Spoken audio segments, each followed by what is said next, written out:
ఇచ్చినదే. ఏది ధర్మం ఏది న్యాయం తేల్చువాడొకడున్నాడులే.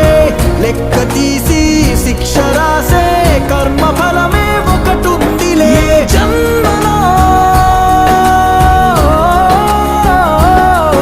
ఏ జన్మలోని పాపమో ఆ జన్మలోని పాప ఫలితమే.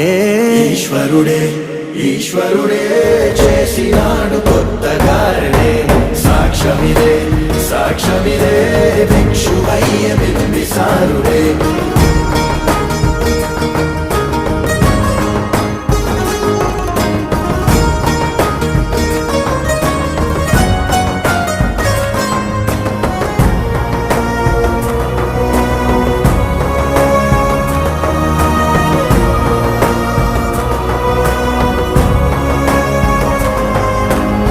నరకమిచ్చిన నరక